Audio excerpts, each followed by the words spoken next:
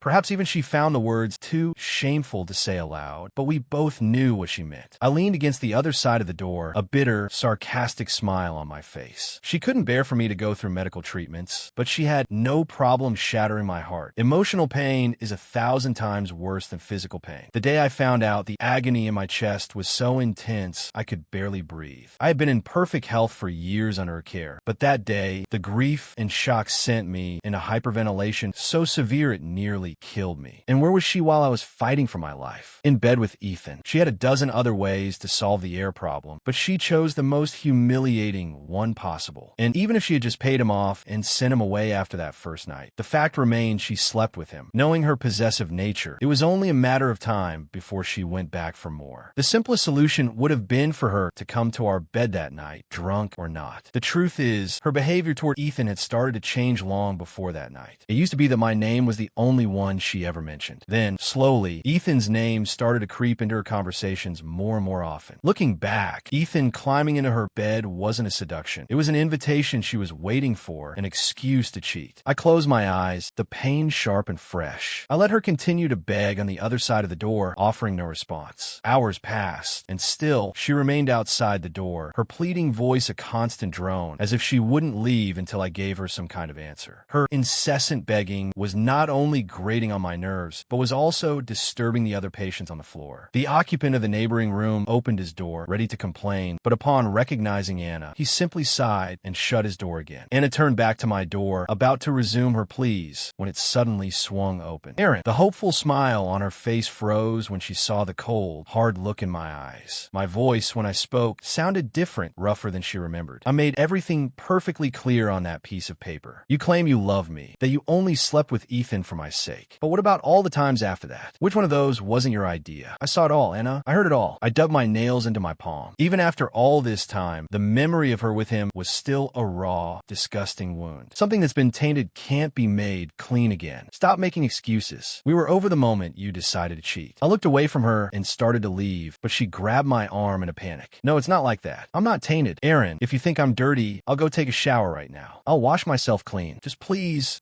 stop talking about us being over. I ripped my arm from her grasp, a sarcastic laugh escaping my lips. Then you shouldn't have cheated in the first place. She was the woman I had fallen in love with instantly, the one I had trusted with my entire life. And she had thrown it all away. Why, Anna? Why did you have to cheat? Why were you in bed with another man over and over while I was suffering? And how could you look me in the eye after being with him and tell me that you loved me without a single trace of guilt? My voice was quiet, but each word was like a dagger twisting in her heart. She backed away from my words until her back hit the wall, with nowhere left to retreat. The color drained from her face. She opened her mouth to speak, but no words came out. I stepped back, my sarcastic smile fading. You see? You can't even answer the most basic question. So what is there to explain? Anna, if I could, I would wish that I had never met you. Then I wouldn't have had to endure all this pain. I looked at the woman before me, her eyes swimming in pain. She had offered so many explanations, but they were all meaningless in the face of the simple fact of her infidelity. Her words were nothing but a sad joke. I watched her, my own expression unreadable. When she finally fell silent, I spoke quietly. Are you finished? She flinched, then nodded quickly, looking at me with the wide, nervous eyes of a child awaiting punishment. But I gave her no response. I had already wasted too much time here. My aunt and uncle would be worried. I turned to leave. Don't try to see me again, was all I said. As my words hit her, Anna slid down the wall to the floor, watching me walk away with an expression of utter despair. Does he hate me that much? She thought. Not even a single chance. A bitter smile touched her lips. Perhaps my words had finally gotten through to her, because for the next several days, she was nowhere to be seen. After my aunt was discharged, I had them stay with me in the rented apartment, promising to show them around Chicago before they went back home. One afternoon, while they were both napping, I decided to go out for a walk. But as I opened the door, I found Mr. Gable and several of the other former household staff waiting outside. Mr. Collins, Mr. Gable said, stepping forward, we heard you were back in town and wanted to come and see how you were doing. Almost no one besides Anna knew I was back. I hid the flash of irritation in my eyes and invited them in, but they declined, saying they would just stay at the door. They explained that after I left, they had tried to return the gifts I'd given them to Anna, but she had refused and instead bought them all new gifts, thanking them for their years of service to me. Feeling indebted to her, they had come to plead her case. They told me how deeply she regretted her mistakes and how she was wasting away with grief. They hoped I could find it in my heart to give her a second chance. I found the whole thing ridiculous. So, Anna, unable to get to me herself, had sent her emissaries. I knew they meant well, so I just smiled politely and said nothing. Taking the hint, they made a bit more small talk and then departed. The encounter soured my mood for a walk, so I closed the door and went back inside to take a nap. But my sleep was fitful and disturbed. In all my months in Denver, I hadn't dreamed of Anna once. But now, I dreamed of her and we were at our wedding. In the dream, she stood before me, holding the wedding band, looking deeply into my eyes. Aaron, she asked, will you marry me? I will love you, stand by you, and be faithful to you for all my days. Then, the groom in front of her turned, revealing a handsome but unfamiliar face. It wasn't me. It was Ethan. But Anna didn't seem to notice, her gaze still full of adoration. Just as Ethan was about to speak, I jolted awake. I stared out the window, unsettled by the bizarre dream. A knock on the door. Aaron, are you awake? It was my aunt. I shook off the last remnants of the dream and called out, I'm up, Aunt Carol. She came in and handed me an envelope. This came for you. From a friend, it seems. I then remembered running into an old college friend shortly after I arrived. We'd caught up briefly, and as we were parting, he'd asked for my address, saying he'd be sending out his wedding invitation soon. I thanked my aunt and opened the envelope. It was indeed the invitation. Since he was a dear old friend, I went to a department store the next day to buy him a gift. As I reached the second floor, I saw a large entourage heading my way, with security clearing a path through the shoppers. I quickly stepped into a nearby store to get out of their way. As the group passed, something made me look up, and my eyes widened in shock. In the center of the entourage was Ethan. If he had once been a vibrant, handsome young man, he now looked like a frail old man. He was skeletal, his walk was unsteady, and he seemed completely devoid of life.